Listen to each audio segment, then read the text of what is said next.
He says he told me, and my guy Jordan is over there. He said, now they're gonna come for you. I said, can't come for me for what? I didn't say anything. Right. He said they're gonna come, and they're gonna say a lot of different things, and they're gonna be some people that you thought you might be able to get that they're not gonna come now. Right. And that's absolutely happening. All of these big dick deviants is all catching hell in 2024. It's up for all of them. It don't matter if you Diddy or whoever you is, TG Jakes, any of them. All lies will be exposed. That's all. And anyone who takes that the wrong way, know why they take it the wrong way. Say it. Katt once accused you of stealing a joke. Said, I didn't steal the joke because the timeline doesn't match up. And I think he said something to the effect, if you look at how his joke ended, how mine ended. Katt came back, he refuted that. I want credibility. Shannon Sharpe didn't walk into January 2024 expecting a career-defining moment. Club Shay Shay was already doing well, building an audience, landing solid guests, establishing itself as a legitimate space in the podcast world. But nothing in that trajectory predicted what was about to happen. The Katt Williams episode didn't just perform well. It rewrote the entire scale of what a podcast interview could do. Most watched episode on YouTube, not because Williams told jokes, because he told the truth. Calmly, by name, without hesitation. Steve Harvey, DL Hughley, Cedric the Entertainer. Names that exist inside an unspoken code of silence in black comedy, spoken out loud, one after another, while Shannon Sharpe sat across from him and simply let it happen. Some people praised Shannon for that, giving Williams room, not steering the conversation towards safety. Others criticized him for not pushing back hard enough, but both sides missed something that was sitting right there in the footage. During that interview, Katt Williams looked at Shannon and told him exactly what was coming. He said the episode going viral would offend powerful people. He said the response wouldn't be loud or public, it would be quiet. Doors closing, calls not returned, opportunities that simply stopped materializing. Shannon laughed. The numbers were exploding in real time. It felt like pure momentum. But Katt Williams wasn't talking about that week. Within weeks of the episode dropping, something shifted. Guests who had been confirmed started backing out. Conversations that seemed locked in went cold. People who had been eager and available suddenly became unreachable. The surface still looked like success. The views were there. The cultural moment was real. But behind the scenes, something that felt like resistance had quietly moved in, and the warning that had seemed dramatic started sounding precise. Months later, Shannon finally addressed it publicly in a conversation with Cam Newton. He seemed genuinely caught off guard by how it had unfolded, frustrated in a way that didn't feel performed. He pushed back on the idea that he'd done anything wrong, making a point he'd returned to more than once. He never saw himself as a journalist. He was a conversationalist, someone who opens the door and lets the guest walk through it without managing where they go. That distinction matters more than it might seem. Or how many times have you watched a Katt Williams interview yourself?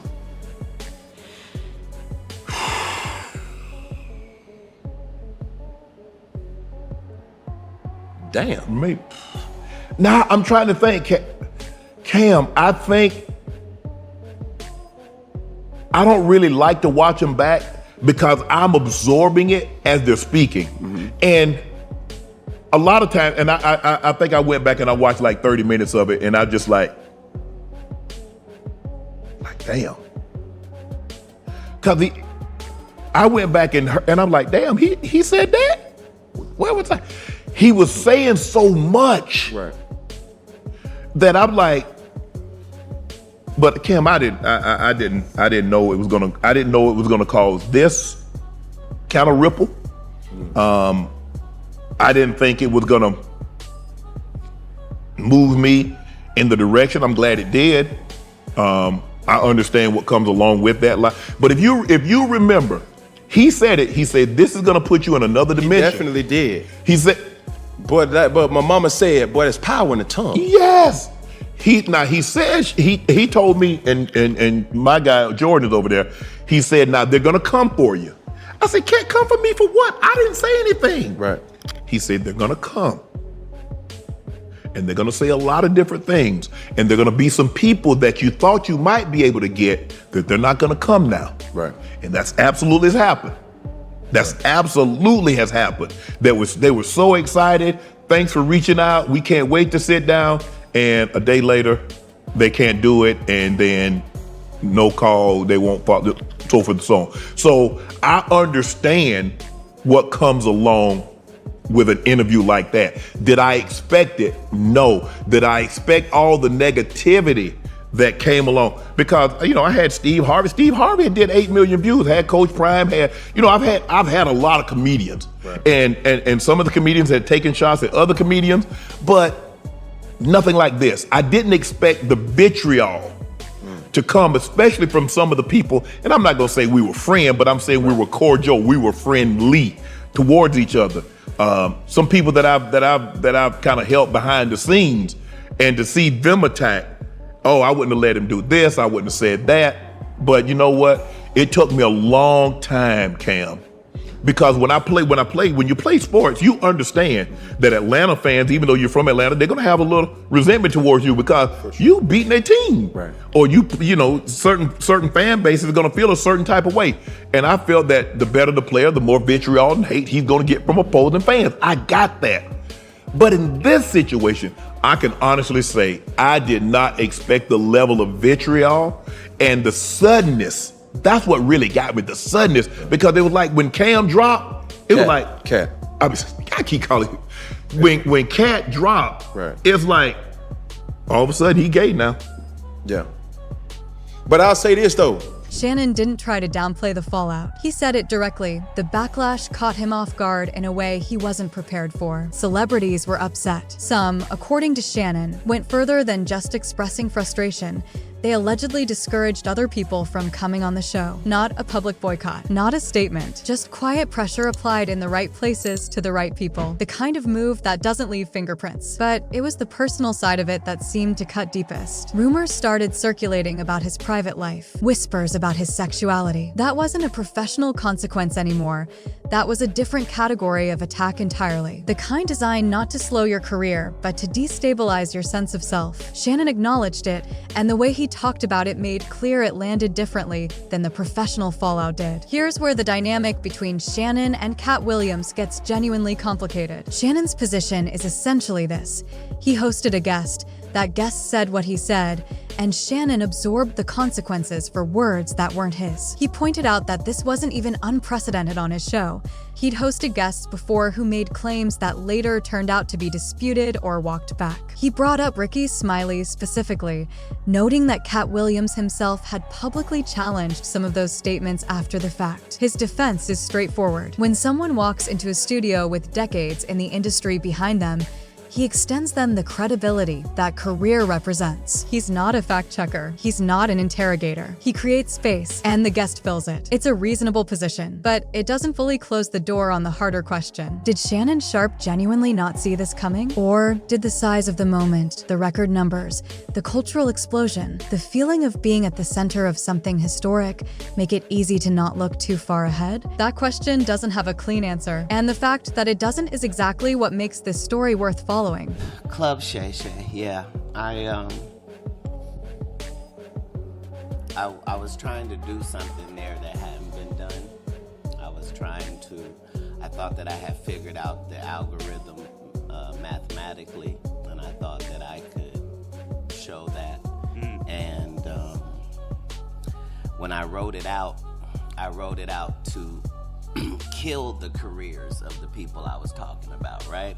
But it was so vicious that I erased all of the knockout blows and just left the jabs, so that the comic I'm talking about knows that I know your real story, motherfucker. I'm gonna tell this, but you know what else I know. So, yeah, I was... Do you want to tell any of those stories now? Well, I'm saying... Watch the Katt Williams interview back and pay attention to his body language. He's not performing outrage. He's not working himself up for the camera. He speaks the way someone speaks when they've already processed everything they're saying long before the cameras showed up. That's what made it unsettling to a lot of people. When he told Shannon the backlash was coming, it didn't read as a warning. It read as a weather forecast. Calm, specific. Delivered by someone who had watched this exact sequence play out before and already knew how it ended. Not dramatic, not theatrical. theatrical, just matter-of-fact in a way that was somehow harder to dismiss than anger would have been. Katt Williams has spent years on the outside of Hollywood's inner circle, not by accident, but largely by choice and by consequence. He's talked openly about what it costs to refuse certain expectations. In the world he's describing, silence isn't just preferred.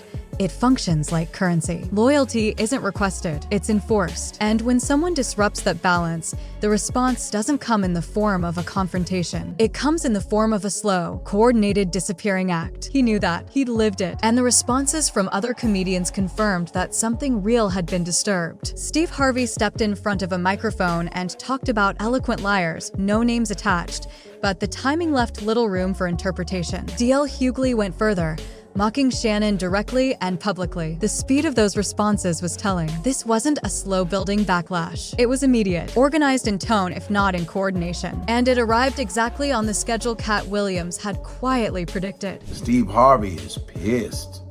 Yeah. Hey, listen, man. Ever since Katt Williams did that was an epic interview, whether you believed him or not. Mr. Potato Head, he has a man unit. You know, Steve in this video is pissed off. Pity ass hater who is, and you'll never have a hater that's doing better than you. Always know that. Don't get off the wall to dress some pity any ass boy who ain't got shit going for himself. Now you done stopped your climb up on the wall so you can come down here and talk to his little punk ass. Don't do that, man. I stay away from it. Now, do I want to? Yes. Because I'm a human being and I'm hood. Now, I used to be a fighter and I still got hands. They slow, but if you get up on me real close, I can still knock your monkey ass out there. I just don't have the quickness I have. But I still know how to turn my hip and shift that weight, and I'll knock your short ass out. I'll shoot your perm straight out your head. I have the #1 adult contemporary show, 25 to 54, in America. The Steve Harvey Morning Show. I'm in 112 markets. I got 9 million listeners. I'm controlled by FCC rules. The problem is, these people go get these podcasts who have no FCC rules to abide by. But you have to remember, even though you're on a podcast, you still got a brand. Yeah. And so you can't say what you want to say and expect to be relevant and not get canceled. You can't have a podcast, let somebody come on your show and talk about your friends. I agree. Okay, you got a podcast. Y'all got a guest on here. And he starts slamming Fred. He knows something about Fred, happened in the past, will lie or not, and just starts slamming Fred. Y'all got to shut that down. Yeah. Because this your brother. You got to protect him. And you got to protect the brand. They don't do that no more. So you come on my show, you spread all these lies about some people that I call my so-called friends, and I just let you sit there and check it. And because your podcast had so many views on that right there, your next guest is the same type of guest. Because now you want your money to be made off clicks and views at somebody's expense. Well, now guess what? You got to pay for that.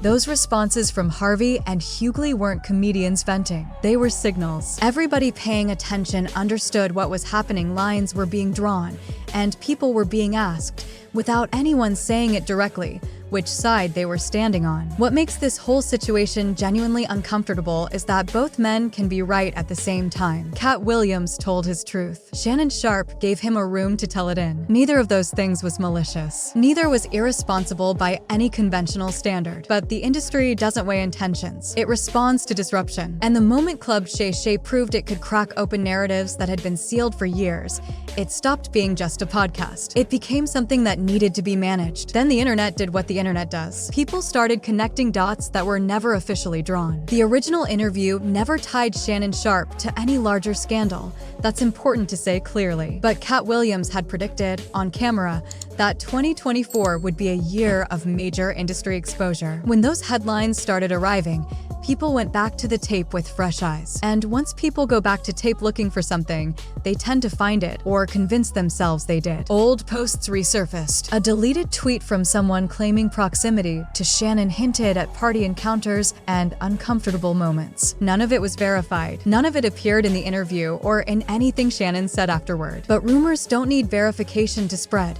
They just need an audience that's already primed to believe something is being hidden. That created a second layer of damage, not just the professional fallout, but what you might call narrative drift. Shannon Sharpe became a character in conversations he never started, about events he was never part of, simply because he'd hosted the wrong guest at the moment the industry was most on edge. Shannon addressed this directly in his conversation with Cam Newton, and his frustration came through clearly. He broke down his thinking as a host in real time. He said he sat with the footage and asked himself honestly, what would I have cut? His answer was nothing, because if Cedric the Entertainer was named, Cedric deserves a chance to respond. If Steve Harvey was named, Steve Harvey deserves a chance to respond. You can't selectively edit someone else's testimony without becoming the story yourself, so you run it, almost always in full. He pushed back on the idea that he had unlimited bandwidth to monitor every corner of the internet for context about his guests. He was juggling 5 jobs, First Take,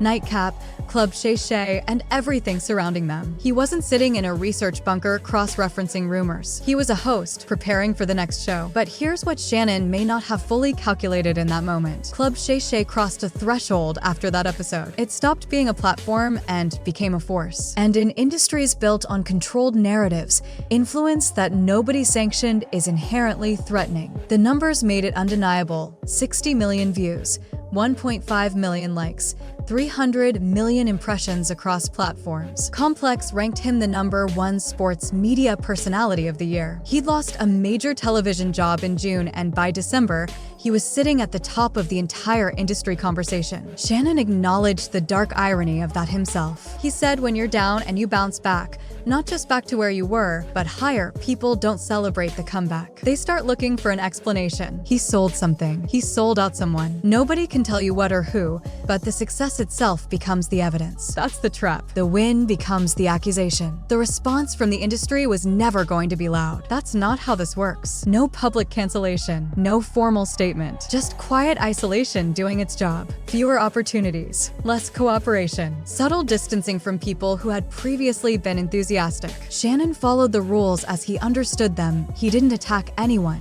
He didn't manufacture a moment.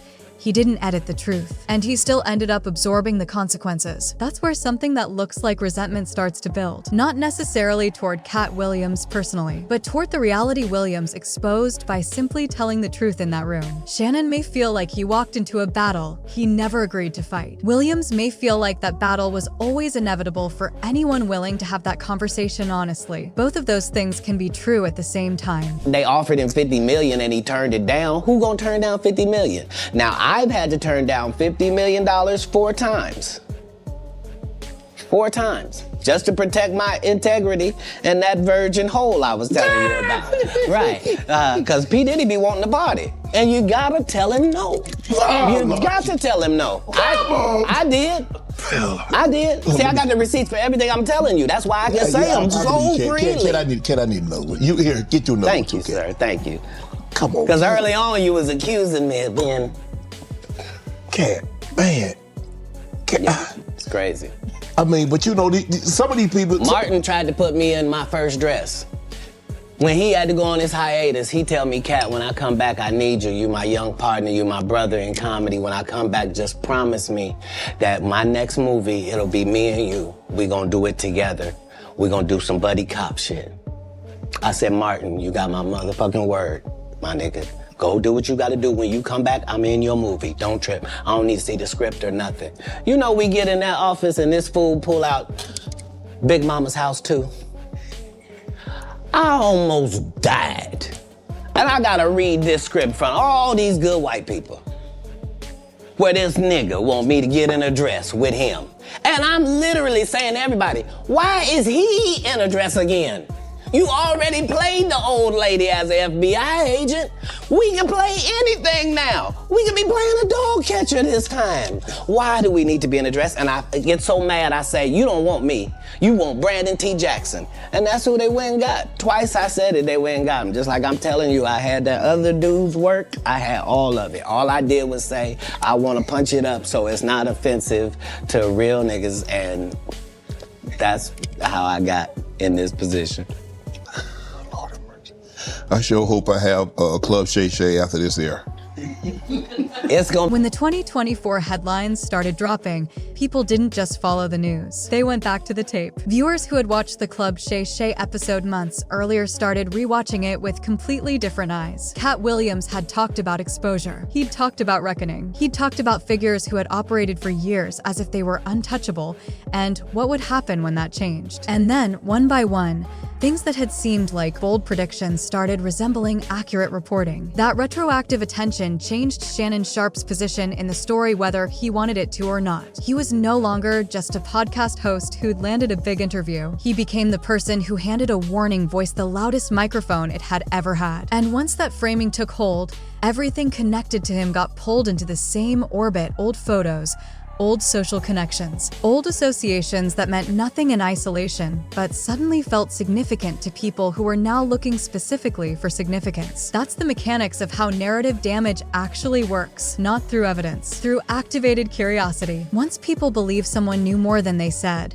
speculation doesn't wait for proof. It fills the silence on its own. Shannon's frustration makes complete sense inside that reality. He hosted a conversation. He gave a guest space to speak. He didn't endorse every word, didn't coordinate the message, didn't know what questions would land where. And he still ended up carrying consequences that weren't his to carry. Katt Williams, on the other hand, seemed entirely unsurprised by all of it. That contrast tells you everything about how differently these two men experienced the same event. Williams has lived through enough cycles of backlash, isolation, and reframing to recognize the pattern on site. To him, the industry responding the way it did wasn't a plot twist, it was confirmation. Backlash, in his framework, is evidence that the truth landed somewhere it wasn't supposed to. For Shannon, it felt like punishment without a trial. One man unbothered, one man blindsided. Same interview, same moment. Completely different relationship to what came after. Williams addressed this directly during the conversation,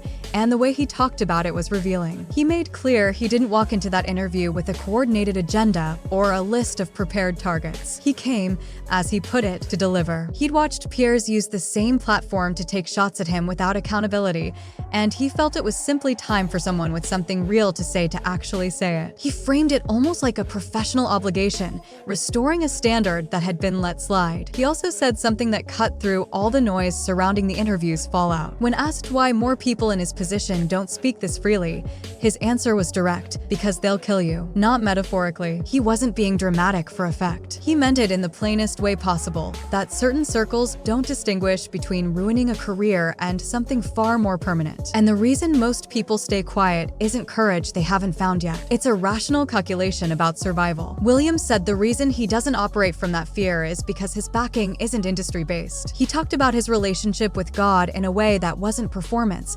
It was his actual explanation for how he functions in spaces where most people fall in line. You can't threaten someone who doesn't recognize your authority to threaten them. So here's the question this entire story leaves sitting on the table. The real issue was never whether Katt Williams ruined Shannon Sharpe's career. That's the surface version of the conversation. The deeper question is what Shannon Sharpe discovered about the industry he'd been operating in. That success, at a certain level, comes with invisible conditions attached. That there are conversations you're not supposed to platform, truths you're not supposed to amplify, and people you're not supposed to hand a microphone to without first understanding what they're going to do with it. Shannon may have understood all of that intellectually before January 2024. He understood it differently after. And if silence genuinely is the operating rule for survival in this industry, if that's the real price of access, protection, and longevity, then the more honest question becomes, how many people currently at the top got there on talent? And how many got there because they understood,